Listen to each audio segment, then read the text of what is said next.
From the moment the Vanguard shuttle touched down on the crimson sands, Elias knew that Varuna was unlike any other world he had visited. He left the safety of his spacecraft and took his first tentative steps onto a planet both eerily quiet and hiding a tumultuous history. The sky above was tinted with an otherworldly shimmer, veined with purple and gold clouds that drifted in slow, mesmerizing swirl. Heat radiated from the colorful dunes below, and even through his standard issue suit, he could feel the intensity of a sun that loomed closer to the horizon than the one back on Earth. As he surveyed the jagged mountains in the distance, he sensed something beneath the hush, an undercurrent of tension, an echo of battles fought in the still air. He recalled how the mission briefing spoke of a planet disputed for centuries, a remote outpost caught in the crossfire between humanity's expanding domain and a formidable alien empire. With every step he took, he reminded himself that one careless mistake might ignite fresh violence and push both cosmic powers toward another catastrophic war. Despite the uneasy knowledge, Elias felt a mix of resolve and guilt. Back home, half the population believed the aliens were brutal conquerors, while the other half argued that humanity was simply encroaching on territory that was never theirs. Even Elias, an explorer at heart, could not deny humanity's hunger for new worlds.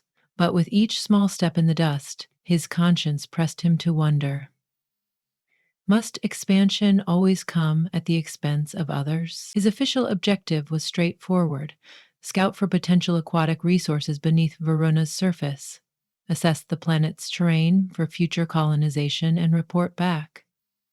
Unofficially, he hoped things would remain peaceful. A single shot fired on Varuna's soil could spell a war that neither side would ever cease to remember. A saga of bloodshed spanning countless star systems. The hush in the wind and the gentle swirl of grains around his boots evoked a hope that perhaps this planet would see a different fate. In his search for traces of subterranean water, he followed the signal of his equipment toward a canyon network carved by ancient rivers. It was a long walk across the desolate marvel of geological formations that marked centuries of erosion. Overhead, two pale moons appeared, partially clothed by drifting clouds. Their soft luminescence cast elongated shadows, and Elias felt a steely wariness. There were rumors that the alien empire had established an outpost somewhere within these canyons. His commander's warnings echoed in his ears. The empire's warriors were unmatched in combat and fiercely protective of their territory. He pressed on, scanning the horizon for any sign of activity, simultaneously hoping to avoid and readying himself to be prepared for encounter. As dusk deepened, he crested a ridge and found himself startled by a flash of reflected metal. In the canyon below, an alien vessel sat partially concealed beneath an overhang of rock. His first instinct was to retreat swiftly, but the flicker and glow of that metal stirred more curiosity than fear in him. He crouched, adjusting his visor's settings to zoom in on the sight. The craft bore a crest currently forbidden for humans even to lay eyes upon, a sigil of the empire that had stood for centuries of martial strength. A faint waft of smoke drifted out of an exposed panel, likely from some mechanical malfunction. Pausing just a moment longer, Elias began to wonder if its occupant was wounded or stranded. Treading softly, he made his way down the canyon slope to investigate. He found the alien craft badly damaged, its hull scorched and continuing to release heat. No sight of its pilot yet, though charred footprints led deeper into the shadows cast by towering rock walls. With each step he took toward the footprints, his heartbeat accelerated. The planet's silence grew almost oppressive. Then, rounding a bend in the gorge, he glimpsed a silhouette leaning against the rock. She stood taller than him, her features both regal and forbidding, dark skin covered with faint ridges that glistened in the dying sunlight, and eyes that glowed a fierce violet. Her face, part protective mask and part a visage of warrior elegance, was contorted by a struggle for breath. One hand clutched a metallic staff etched with alien symbols, and her armor bore the same empire crest engraved in swirling lines across the chest plate. One of her gauntlets was cracked, the exposed flesh beneath revealing a deep gash stained with dark purple blood. Elias's first instinct fused pity and trepidation.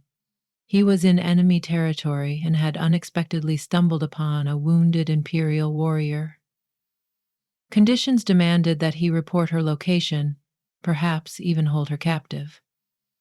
Yet, as he looked into those brilliant violet eyes, he felt an unexpected sense of kinship. She gazed at him with both fierce defiance and flickers of fear. Where ordinary logic dictated they remain mortal enemies, curiosity compelled him to approach. He could see she was in pain, and her shallow breathing was masked by a warrior's stoicism. Carefully, he raised his hands, endeavoring to communicate that he meant no harm.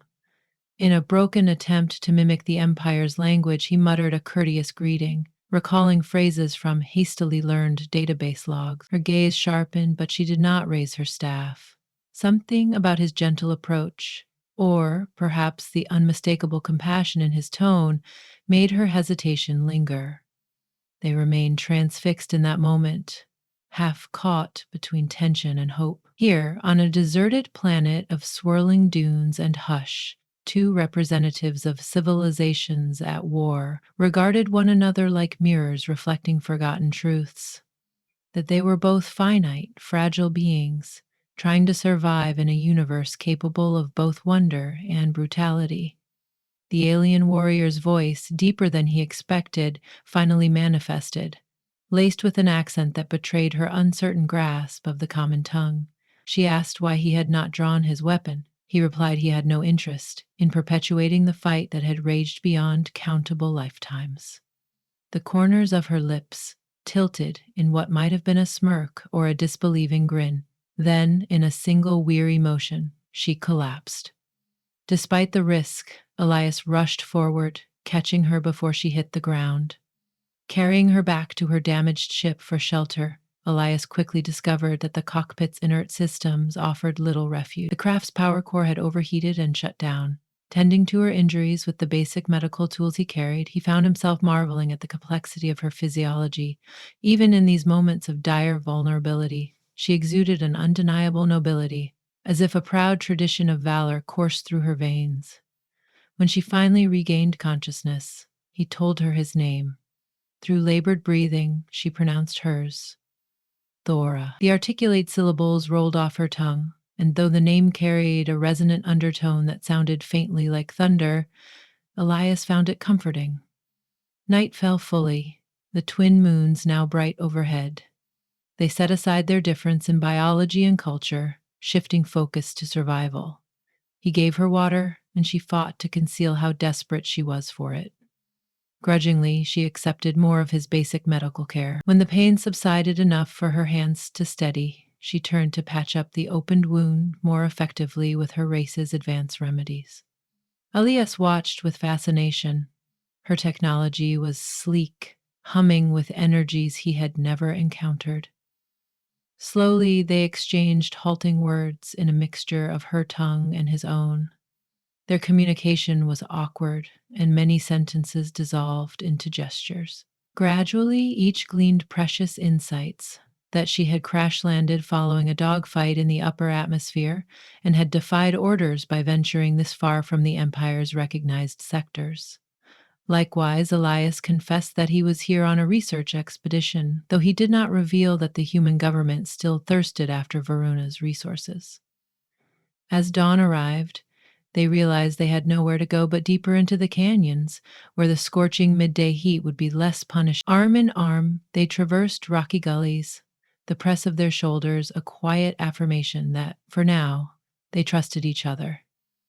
Thora still walked with a limp, the laceration on her side throbbing every so often, but her warrior's discipline carried her forward. Meanwhile, Elias's own anxieties weighed on him anew. He believed he could not simply vanish without alerting his command, yet the knowledge that the first human to see him upon returning might demand a debrief also haunted him. If he informed them of Thora's presence, they might subject her to merciless interrogation.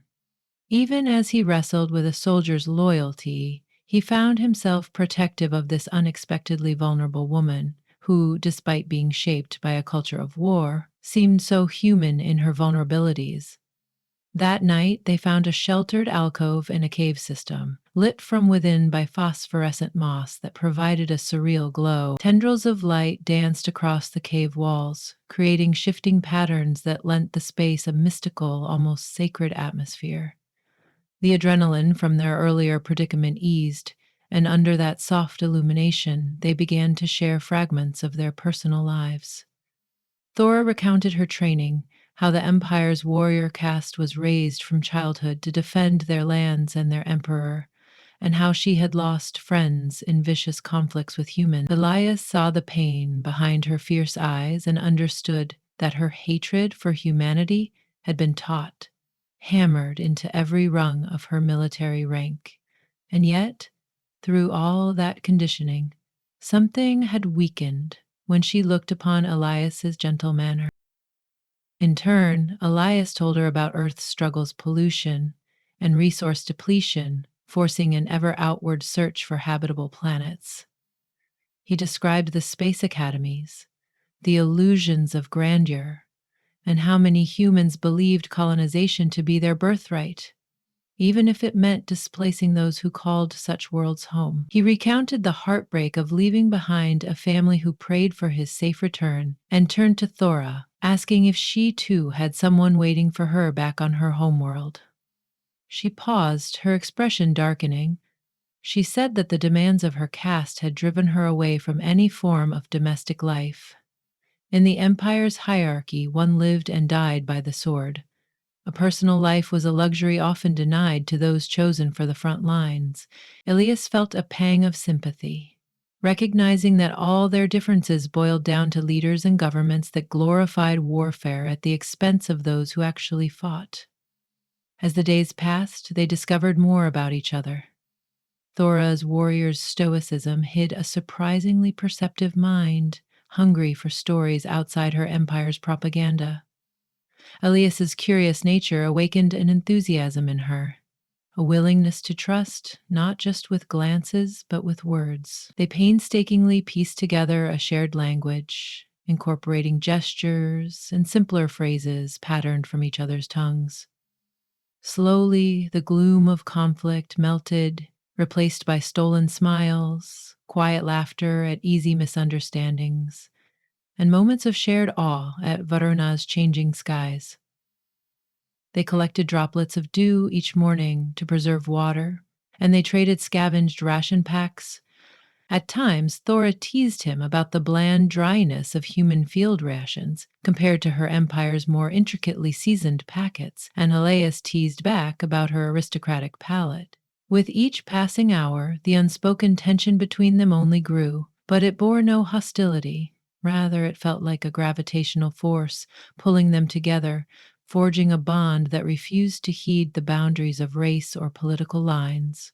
One evening, they ventured outside their cave and found a vantage point atop a rocky ledge overlooking the distant dunes. The setting sun set the horizon ablaze in glorious reds and oranges, and the wind carried just enough breeze to cool the day's lingering heat. Silently, they watched the sky morph into pastel shades that shimmered on the fringes of a fast descending twilight. Daniel, her mistaken version of his name from some earlier confusion, she used it softly, more as an affectionate note than an address. Elias responded to her voice, noticing how it glided through the thick tension in the air. Suddenly, the flicker of sorrow in her eyes ignited something courageous in him. He touched her shoulder, letting his hand trail downward, gently tracing the ridges in her arm. She turned to him, eyes wide, breath caught. Hesitation flitted across her features as if the slightest step could unleash uncharted passion or unimaginable risk. Then her gaze softened and her lips curved into what he now recognized as the faintest smile. With the blazing sunset as a witness, they closed the distance between them, their foreheads coming to rest lightly together in a gesture that conveyed tenderness in both of their cultures. Their kiss was a hesitant merging of hearts, a quiet defiance of centuries of hatred. In that instant, all the warnings, all the caution, all the condemnation that would soon strike them from both sides seemed distant. Instead, they shared a moment of profound unity, a raw connection that soared beyond mortal prejudice. The rest of the evening passed in hushed murmurs and unspoken vows, as though even time had paused to honor this fragile peace, blooming on a world marred by conflict. When they eventually parted to rest, neither felt alone anymore. A soft warmth spread within each of them, an ember of a humbler understanding that might yet light a path through the darkness looming over them. But dawn shattered the tranquil spell. Elias was awakened by the distinct hum of aircraft engines overhead. A human patrol soared across the canyon expanse, searching for him, for any sign of life. Meanwhile, Thora's communicator crackled to life, the urgent voice on the other end shouting demands for her location and a status report. Within a short span, both sides realized there were missing operatives on Varena's surface, and rescue teams had been mobilized. The lovers found themselves at a crossroads.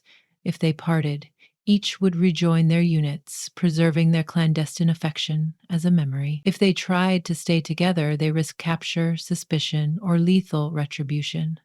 The reality of war reasserted itself, washing over them with cruelty.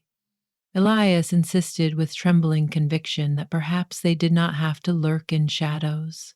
He recalled a hidden grotto discovered during his earlier exploration, a place harboring an abundant water source that might alleviate some of the thirst that had fueled expansion from both sides. If Thora's empire could benefit from it, and humans could see that the planet could sustain both sides, maybe they could broker some form of shared stewardship. Though clearly skeptical, Thora's chest heaved with the gravity of the moment. She said that her superiors would never trust a human claim without proof. Elias promised that if she stood at his side, they could present solid evidence to both militaries. Their union, improbable as it seemed, could serve as a symbol that not all was lost, that even sworn enemies could choose a different path. Gathering their meager supplies, they made their way through the canyon labyrinth, each step carrying them closer to certain confrontation. The hush that had once surrounded them now felt ominous, as if the living planet held its breath, in anticipation of the events swiftly unfolding. At the mouth of the grotto, a small waterfall glimmered beneath the overhead sunlight, cradling a pool no one had realized existed. Even with his advanced scanning tools, Elias had only been certain of subterranean moisture. He had not expected the sheer abundance. In a matter of moments, the myriad possibilities flooded his mind. This little oasis alone could sustain a sizable colony, potentially diminishing the impetus for violent conquest. Before they could fully appreciate their discovery, the first warning shot echoed across the canyon. A plume of dust erupted near their feet. A human patrol had found them, and a figure emerged from behind a boulder, energy rifle aimed squarely at Thora's chest. Simultaneously, Elias noticed the dark silhouettes of Thora's fellow warriors appearing on the cliffside above, their own weapons pointed at him. Neither side fired another shot, but the air crackled with danger. Elias's own commander stepped forward, demanding that he cease fraternizing with the enemy. Thora's lieutenant, a stern alien with an imposing presence, barked at her for forsaking her duty. The tension was tangible, as though the entire galaxy trembled in that narrow canyon. In a desperate bid to prevent bloodshed, Elias stepped between the lines, raising his hands in entreaty. He shouted he had found a resource that could alleviate all their imperial and colonial ambitions, that war might not be inevitable. Anger and disbelief peppered the retorts from both sides. Suspicion lay thick between them. Thora, too, advanced, carefully setting aside her staff and removing her helmet to show vulnerability. Her voice resonated with the commanding power of a trained leader, proclaiming that she had witnessed enough conflict. She spoke of seeing compassion in a human's actions more profoundly than she had ever anticipated. She recounted how he risked his safety to tend her wounds. Slowly, as both parties listened, She revealed the abundant spring behind them, explaining how it might serve as the foundation for a mutual accord. For a moment, the danger remained, all weapons still drawn. Then an older commander from the alien side stepped forward, scanning Thora's face. It was as though, in her eyes, he recognized something unbroken, an echo of the Empire's guiding principle that honor requires fairness. The commander reached for his lieutenant's rifle, slowly lowering it toward the ground. On the human front, there were murmurs of dissent, but Elias's commanding officer eventually raised an arm, signaling them to relent. No one wanted another war, truly. They had all lost friends, colleagues, and families to violence. Here, on Varuna, this battered world that had witnessed so many conflicts, an opportunity shimmered in the desert haze. In the tense stillness that followed, the two leaders walked toward each other. Their postures were stiff and their expressions guarded. Yet, seeing Thora and Elias standing side by side, they could not deny the proof of what had occurred. The desert air felt impossibly hot as the older commander examined the spring, then nodded gravely, acknowledging its significance. Brief negotiations ensued, half drawn out by suspicion, half guided by a reluctant hope. Eventually, a precarious agreement emerged, a temporary ceasefire until further treaties could be established. Thora and Elias were told to remain on Varuna for a time as a neutral presence, to help both sides navigate the natural resources without immediate conflict. As they gazed upon each other, uncertain, they recognized this was only the beginning. They carried the fragile weight of reconciliation on their shoulders, representing two civilizations that had been locked in hostility for generations. Many obstacles lay ahead. The militaries would return with more ships, more scanners, more experts, and doubtless more pockets of resistance who would refuse any kind of peace. But in that moment, in the hush of Varuna's red dunes, two pairs of hands, one human, one alien, linked together. No official ceremony declared them allies. No grand speech ended the war with a flourish. All they had was a ceasefire, born of mutual exhaustion and a spark of hope shining in the unknown darkness of the stars.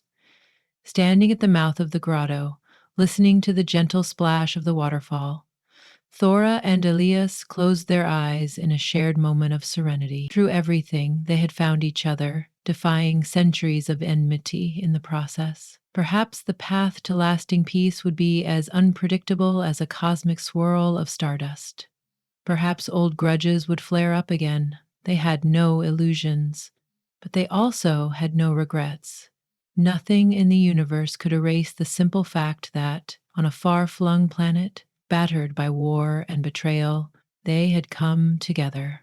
Their entwined fingers promised, if not a guarantee, then at least a light for others to follow, a hope that broken bonds can be mended, and that love can bloom even in the desert of conflict, bridging the chasm between worlds that once seemed irrevocably torn apart.